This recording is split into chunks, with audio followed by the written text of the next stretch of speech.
Bonjour à tous, bienvenue à cette nouvelle émission qui s'appellera Ciné-moi. Et donc Ciné-moi, qu'est-ce que c'est? Avant toute chose, j'en avais un peu marre, on va dire, de faire des avis à chaud, je trouvais que c'était un peu redondant, et puis c'est du contenu, on va dire, un peu facile, et j'aimais pas du coup le fait que mes vidéos bien plus travaillées, comme les Nanarville, les Bistrots du Coin ou le Cinéfaille, justement, se fassent, entre guillemets, on va dire, noyer sous la masse des avis à chaud, qui du coup forcément il y en a beaucoup plus parce que ça demande beaucoup moins de travail en soi. Et du coup je n'aimais pas trop cette idée là, donc j'ai arrêté un peu de faire des avis à chaud, je n'ai presque plus fait pendant cette dernière moitié d'année, hormis sur les animaux fantastiques, parce que là c'était quand même du vrai foutage de gueule et j'avais besoin de parler sur ça. Mais en dépit de ça, s'est développé quand même le fait que j'avais quand même envie de parler des films qui sortaient récemment. C'est pas parce que j'en fais pas dans un avis à chaud que j'ai pas envie de parler du film du tout. C'est juste que le format des avis à chaud ne me convient plus trop, on va dire. Du coup, je l'ai changé en faisant un format beaucoup plus court avec les Animaux Fantastiques. Et là, avec Logan qui est sorti hier, tout à l'heure. Je sais pas encore quand est-ce que cette vidéo-là va sortir par rapport à Logan. Mais donc, le fait est que j'ai quand même envie de parler des films qui sortent maintenant. Ici, une fois par mois. Enfin, même si là, il va en sortir 3 à la suite. Mais bon, après, ce sera une fois par mois. Ce sera un rendez-vous mensuel. Je prendrai, on va dire, 3-4 films qui m'ont marqué ce mois-ci. Et donc du coup j'espère que grâce à ça on va dire je pourrais quand même garder cette espèce de contact qu'il y a avec les gens. Pour ce premier numéro qui traitera de décembre 2016, j'ai sélectionné 4 films que j'ai vus et qui sont tous les 4 en lien avec la science-fiction. Le premier donc est Premier Contact, ce qui tombe pas mal.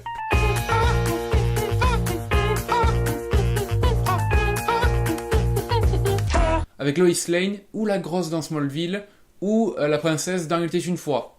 Et à côté de ça on a Œil de Faucon. Et donc du coup, Premier Contact, c'est l'histoire de 12 vaisseaux extraterrestres, il me semble, qui popent un peu comme ça, un peu partout sur Terre, dans la pampa, dans l'océan, c'est la fête. Et donc du coup, on suit une équipe de scientifiques américaines qui s'occupe de son propre vaisseau qui est du coup sur ces terres. Et donc ce film était vraiment bien, mais j'ai 2-3 petites choses à lui reprocher. Tout d'abord, il y a le fait qu'il y ait Amy Adams, et je sais pas qu'est-ce qu'ont tous les gens avec Amy Adams, mais moi elle me gonfle, franchement. Je trouve qu'elle joue pas si bien que ça, la moitié du temps on a juste l'impression qu'elle va chialer. Et donc du coup, ici on pense que c'est justifié par rapport à ce qu'elle a vécu avant dans sa vie. Donc du coup ça allait. Et en fait, même ça va pas parce que ce qu'on pensait avoir vu qui était dans son passé, en fait, ça n'a même pas existé. Et du coup, t'as envie de... Ben oui, ben non. Pourquoi tu as envie de pleurer, meuf? Il se passe rien. T'es une scientifique, ok, t'es une vieille fille, mais bon, c'est pas très grave. Il y en a qui survivent. Et donc du coup, je suis pas très fan du jeu d'acteur de Amy Adams. Et Œil de Faucon, d'où c'est un scientifique, s'il vous plaît? Il fait pas du tout scientifique. Il fait Œil de Faucon. J'ai pas trop compris en fait le choix du casting en soi. Je suis confus. Et deuxième gros défaut majeur du film, c'est la scène d'intro. Parce que elle a rien à foutre là. Je comprends que c'est pour développer le personnage d'Amy Adams. Par la suite, on revoit ses flashbacks avec sa fille. Et du coup, on comprend qu'elle a perdu son enfant. Le problème, c'est que le plot twist qui tourne autour de cette histoire-là de flashback, ben, il est pas cohérent, sachant qu'il y a la scène d'intro. Parce que, moi en fait, je me rends compte que c'est absolument pas possible de parler de ces problèmes-là sans spoiler. Donc du coup, je vais foutre un timecode par là, je pense. Allez à ce moment de la vidéo si vous voulez pas être spoilé. Je vous laisse quelques temps pour partir. Vous êtes toujours là? Ok. Donc, le problème c'est qu'en fait, le plot twist de fin qui dit qu'en fait, Amy Adams voit dans le futur parce qu'elle a appris le langage des extraterrestres et du coup, eux, grâce à leur langage, peuvent voyager dans le temps et l'espace. Et du coup, c'est pour ça qu'elle peut voir des trucs qui sont passés dans le futur pour l'aider dans le passé. Enfin, dans le présent, du coup. Et bien, ça, c'est pas cohérent, parce que du coup, genre, quand on voit dans ses rêves les images avec sa fille, on comprend après que du coup, c'est parce que, comme elle commençait à apprendre le langage des autres, et ben, du coup, elle avait des bribes, des pouvoirs qu'elle était en train d'accumuler, on va dire.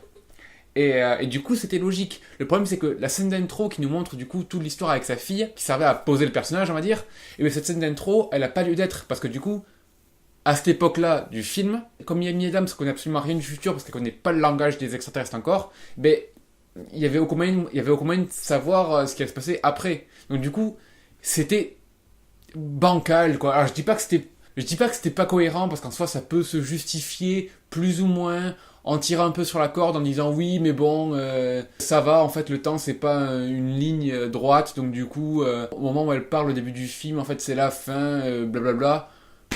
Non, c'était pas cohérent, mais du coup j'ai l'air de dire que le film est nul en parlant comme ça, mais le fait est qu'en fait le film est vachement bien parce que du coup je crois que c'est un des premiers films de science-fiction que je vois qui traite le côté alien d'un côté scientifique réellement, on va dire. où du coup, ils essaient vraiment de communiquer avec et de développer le langage et de faire plein de choses. Et puis, il y a tout le côté politique avec la Chine et la Russie qui, elles aussi, ont un vaisseau d'aliens et qui, du coup, sont beaucoup moins considérantes que les États-Unis. Et de comment les relations se font entre les différents pays qui essayent de communiquer, mais pas trop non plus, parce qu'ils veulent pas donner trop d'informations aux autres. Bref, il y a plein de thèmes et de choses qui sont vraiment fouillés, vraiment recherchés et qui sont vraiment intelligents dans un film. Bon, même si à la base c'est un livre, mais bon, dans un film, ça fait quand même plaisir à voir, franchement. Et donc du coup, j'avoue que j'ai vraiment apprécié ce film. Je trouve que c'est vraiment un très bon film de science-fiction. Malgré ces quelques bémols, on va dire, qui sont pas non plus très graves. On va dire, le fait que le casting soit pas forcément très approprié et le fait qu'une scène d'intro soit pas cohérente, ça va, quoi. Sur 2 heures de film, c'est pas non plus horrible, quoi. Mais j'avoue qu'à part ça, j'ai pas grand chose à dire de mal sur ce film parce que je l'ai vraiment très bien apprécié. Et puis les sons sont dingues, les bruits des aliens ils sont juste viscéraux quoi, c'est viscéraux gros doute là putain. Et donc du coup la bande son est vraiment poussive et bien recherchée on va dire dans les sonorités. Le scénario il y a rien à jeter dedans, la réalisation elle est très carrée, très grandiloquente on va dire, c'est vraiment genre, enfin ça retranscrit vraiment cette idée de grandeur et d'inconnu on va dire qui veut être dépeint au travers des aliens. Et donc du coup franchement non chapeau. Et maintenant passons à Rogue One, A Star Wars Story. Qu'en est-il?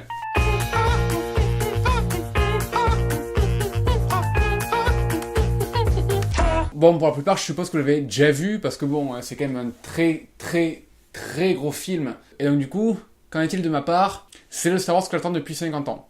Bon, j'en ai 20, mais c'est le Star Wars, on va dire, qui fait vraiment écho aux 3 premiers Star Wars de la première trilogie, sans faire plagiat total, comme a été Star Wars 7, bordel de merde. Et donc là, du coup, cette fois-ci, c'est un putain de Star Wars des familles, avec des batailles galactiques de la vie, comme ce qu'il y avait dans les premiers Star Wars, mais seulement dans les premiers Star Wars, et ben du coup, c'est vieux, du coup, ça commence à être plus ou moins mal fait quand même. Enfin, pas mal fait, mais ça vieillit beaucoup. Même si j'ai bien aimé la prélogie, contrairement à ce que beaucoup de gens reprochent, à part le 2 que j'ai pas aimé du tout, que le 2 je trouvais vraiment que c'était de la grosse merde où il se passait rien du tout, un peu comme le Hobbit.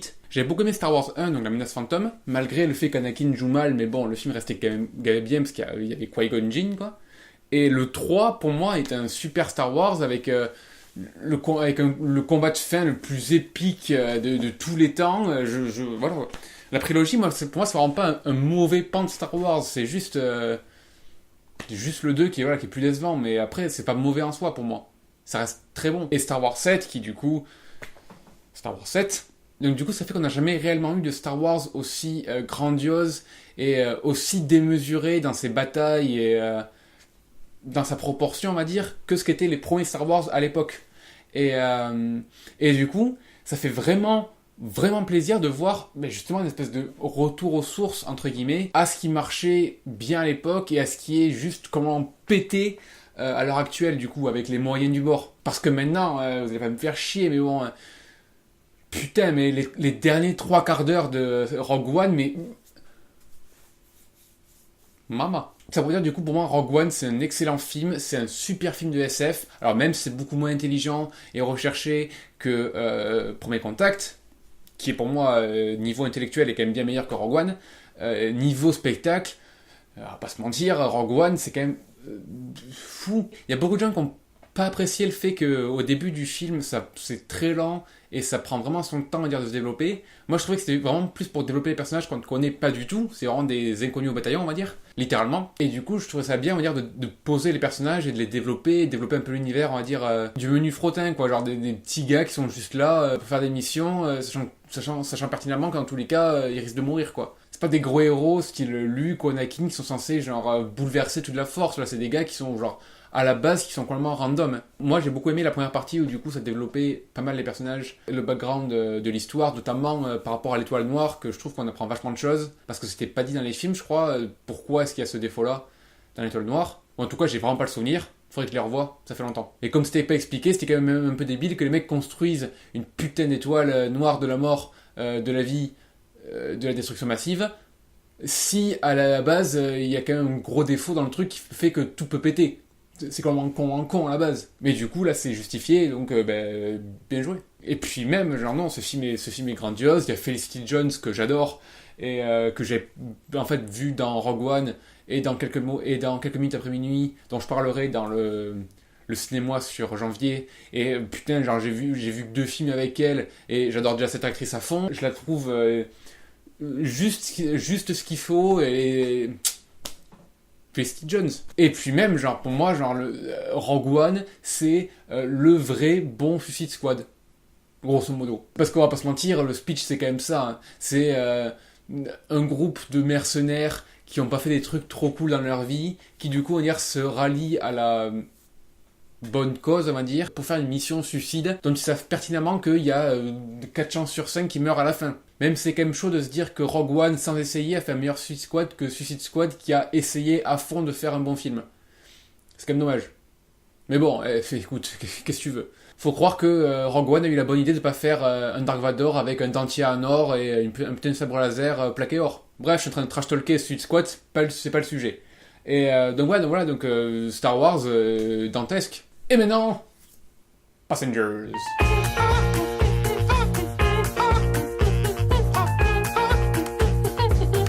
Avec le dompteur de Raptor et Katniss.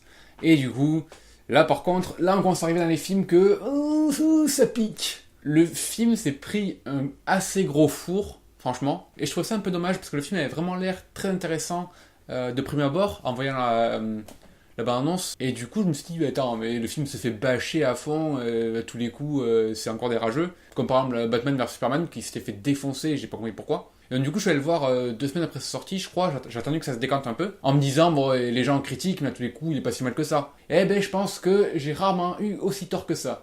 Le film est pas mauvais en soi. En fait, si, il est mauvais. Genre, je sais même pas que ce que je veux sauver.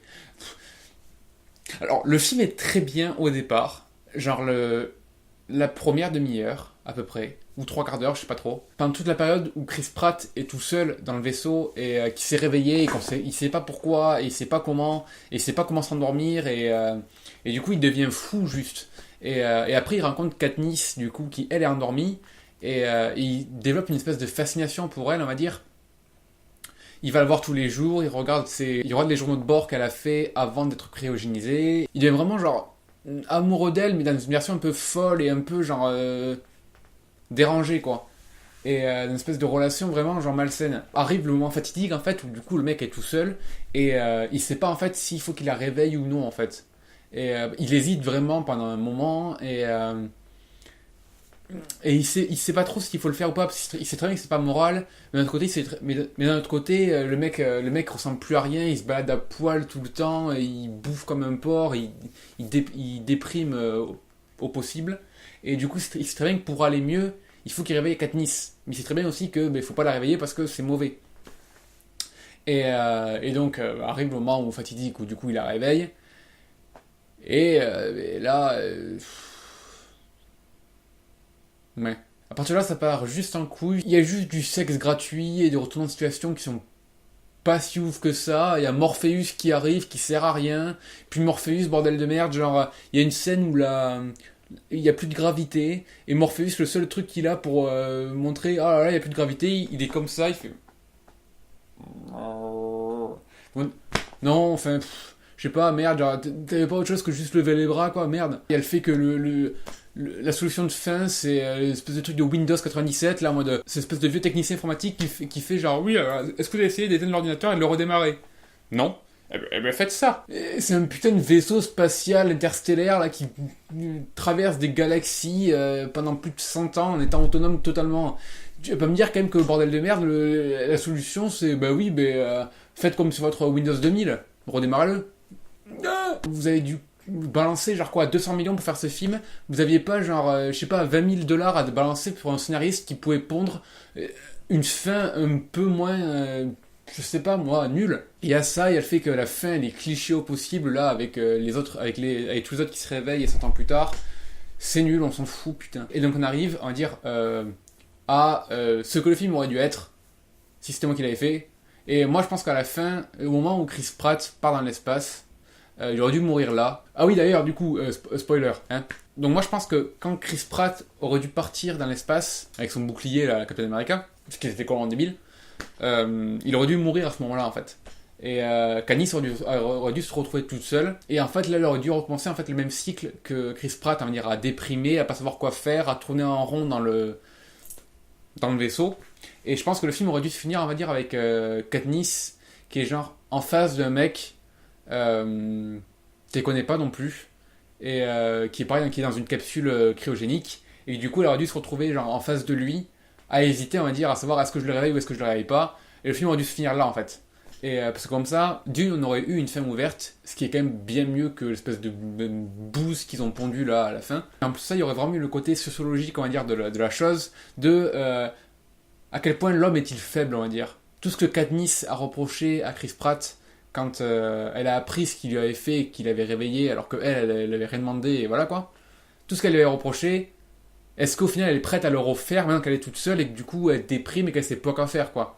Et je trouvais ça, donc du coup je trouve ça vraiment intéressant de finir sur ça, où du coup ça va vraiment développer, on va dire, vraiment le côté profondeur du personnage. Et du coup le film serait fini comme ça, mais pour moi genre 20 sur 20, genre toutes les petites bévues au milieu du film, moi je les efface s'il y a ça à la fin, hein. Parce que du coup après t'as vraiment une dimension beaucoup plus profonde au film. Si tu rajoutes un truc comme ça à la fin qui est un peu plus philosophique, on va dire. Là, c'est juste une fin bateau d'un blockbuster. Alors, oui, je sais que c'est un blockbuster, mais ça n'empêche pas le fait que tu peux faire une fin qui est correcte à la fin et qui soit pas forcément convenue au possible, comme ce qu'on fait presque tout le temps. Même dans Armageddon, à la fin, le héros il meurt. Armageddon, avec Bruce Willis, merde. Donc en film américain plus cliché que ça, tu peux pas. Donc là, pourquoi vous pouviez pas le tuer juste... En plus, c'est Chris Pratt, merde, c'est bon, on s'en fout. Mais moi, du coup, je vous le conseille pas, même s'il passe un soir sur TF1, je vous conseille pas de le regarder, je vous perdrai juste 2 heures, quoi. C'est tout. Enfin voilà, c'était le premier épisode de Cinémoi, dédié cette fois-ci à la SF. Donc, pour récapituler, si vous l'avez pas vu, allez voir Rogue One. Si vous l'avez pas vu, allez voir Premier Contact. Passengers, non. Bref, sur ça, à très très bientôt pour l'épisode 2 de Cinémoi.